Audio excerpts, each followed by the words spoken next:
ও ঠাকুরগাঁয়ের বাসী, যুবক ভাই, ইসলাম কোথায় থেকে আসছে? ইসলাম রক্তের মাধ্যমে আসছে।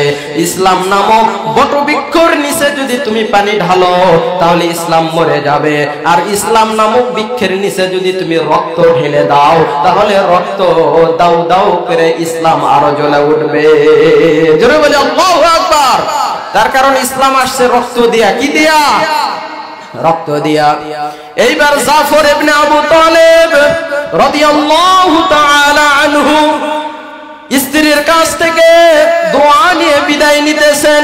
পিছন দিক থেকে স্ত্রী আল্লাহর কাছে হাত উঠায় আবার বলতেছে, আল্লাহ, আমার স্বামীকে তুমি জিহাদের ময়দান থেকে গাজী বানাইয়া আমার কাছে পাঠায়া দিও। জোরে বলে আল্লাহু আকবার। এবার জাফর ইবনে আবু তালেব বলতেছেন, ও প্রাণের বিবি, তোমাকে এতক্ষণ থেকে আমি বুঝাইতেছি যে আমার কাছে আল্লাহর দিন বেশি শক্তিশালী, নবীজির হুকুমত বেশি শক্তিশালী। সুতরাং ও বিবি, উল্টা দোয়া করো না। তোমার উল্টা দোয়া কিন্তু আমার আল্লাহর দরবারে কবুল হবে না। ঠিক কিনা বলেন? তার কারণ আল্লাহর নবীজি আমাকে দ্বিতীয় সেনাপতির দায়িত্ব দিয়েছেন। সুতরাং আমি শিওর প্রথমে যায়েদ শহীদ হয়ে যাবে, এরপরে আমি জাফর ইবনে আবু তালেব মুতার ময়দানে শহীদ হয়ে যাব। জোরে বলি সুবহানাল্লাহ। প্রিয় এলাকাবাসী, এইবার জাফর বিবির সঙ্গে কথোপকথন করে বিদায় নিয়ে যখন চলে যাচ্ছেন, তাফসীরের মধ্যে আসছে, হাদিস শরীফের মধ্যে আসছে, বিবি কাটা কবুতরের মধ্যে মাটির মধ্যে গোর পাড়তেছে আর কান্না করতেছে, আল্লাহ, আমার স্বামীকে তুমি গাজী বানাইয়া ফিরাইয়া দিও। এইদিকে ছোট ছোট বাচ্চাগুলো জাফর ইবনে আবু তালেবকে হাত ধরে টানাটানি করতেছে, ও বাবা, তুমি কয়েকদিন আগেও তো হাফসাতে গিয়েছিলা, আমাদেরকে তো একটু সময়ও দাও না। মাঠে দেখি কত বাবারা সন্তানদেরকে নিয়ে বেড়ায়, বাজারে কত বাবা সন্তানদেরকে নিয়ে যায়, মাথার উপরে কাঁধের উপরে করে সন্তানদেরকে খেলার মাঠে নিয়ে যায়। ও বাবা, তুমি তো আমাদেরকে একদম খেলাইতে নিয়ে যাও না, আজকে আবার কোথায় যাইতেছো? ও বাবা, তোমাকে আমরা যাইতে দেব না। এরপর আল্লাহর নবীজির সাহাবী জাফর ইবনে আবু তালেব আল্লাহর নবীজির হুকুমকে মান্য করার জন্য, আল্লাহর পথে শহীদ হওয়ার জন্য, এই সন্তানের আকুতি মিনতি এবং স্ত্রীর কান্নাকে, সমস্ত কান্নাকে পিছে ফেলে তিনি জিহাদের ময়দানের দিকে রওনা হয়েছে। জোরে বলে আল্লাহু আকবার। আপনার আমার আজকে যুবকদেরকে যদি বলা যায় যাইতে চাবো? জোরে বলেন, যাইতে চাবো? এরপরে তৃতীয় নম্বর সাহাবী আব্দুল্লাহ ইবনে রাওহা। হাদিস শরীফের মধ্যে আসছে, আব্দুল্লাহ ইবনে রাওহা সবে মাত্র নববিবাহ করেছে। কি করেছে? নতুন বিবাহ করেছে, দাম্পত্য জীবন আজকেই করেছে। এর মধ্যেই ঘোষণা হয়ে গেছে আব্দুল্লাহ ইবনে রাওহাকে জিহাদের ময়দানে যাইতে হবে। ঠাকুরগাঁয়ের কোন যুবককে যদি বলা যায় বাসর রাতের দিনে তুমি বাসর রাত না কইরা ইসলামী আন্দোলন তোমাকে ডাকতেছে, ইসলামের কথার জন্য তোমাকে ডাকতেছে, জিহাদ করতে হবে, ঠাকুরগাঁয়ের সমস্ত যুবক এক বাক্যে আনসার করবে, অনেক সাধনা করে একটা মাইয়াকে পেয়েছি, প্রেম করে 9 মাস। ঠিক কিনা বলেন? কয় মাস? জায়েজ হবে না না জায়েজ হবে? কথা বলে না, জায়েজ না না জায়েজ? 9 মাস প্রেম করেছি, অনেক সাধনা, অনেক কামনা, অনেক বাসনা, এর মধ্যে আবার কিসের দিনের প্রচার, এর মধ্যে কিসের জিহাদ? আগে বাসর করব, এরপরে দেখব জিহাদের ঠিকানা। ঠিক কিনা বলেন? আব্দুল্লাহ ইবনে রাওহা রাদিয়াল্লাহু তাআলা আনহু স্ত্রীর কাছে বিদায় নিতে গেছেন।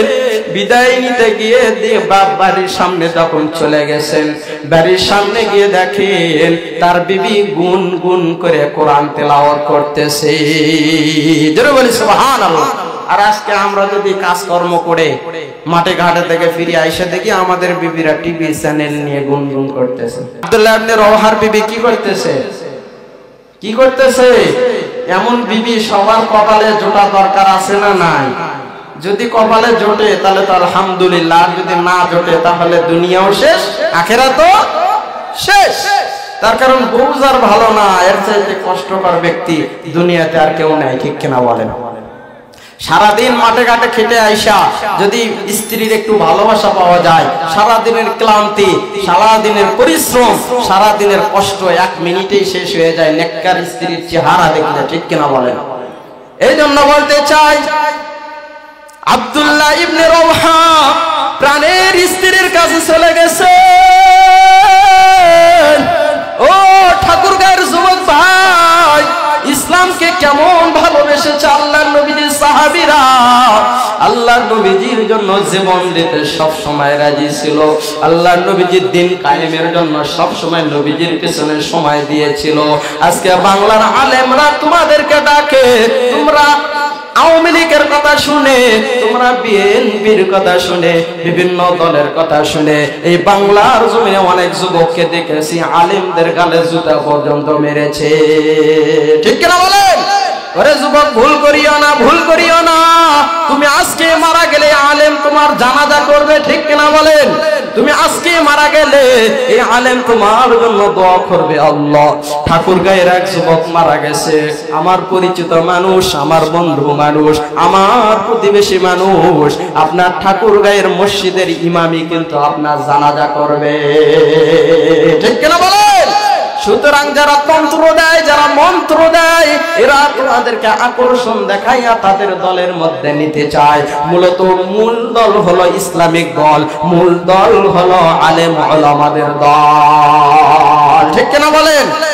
প্রিয় হাজিরিন, ও যুবক ভাই, বলেছিলাম আব্দুল্লাহ ইবনে রওহা নতুন বিবাহ করেছে, স্ত্রীর কাছে গিয়ে সালাম দিতেছে, আসসালামু আলাইকুম ওয়া রাহমাতুল্লাহ।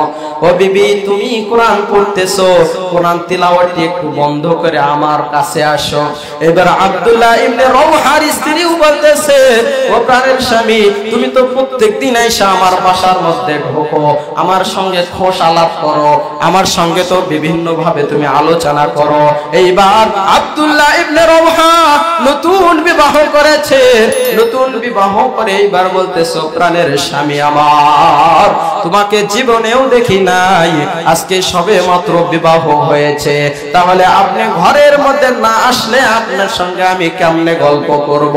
ও স্বামী, বেয়াদবি নেবেন না, আপনি একবারও হলেও ঘরের মধ্যে আসেন। জোরে বলি আল্লাহু আকবার।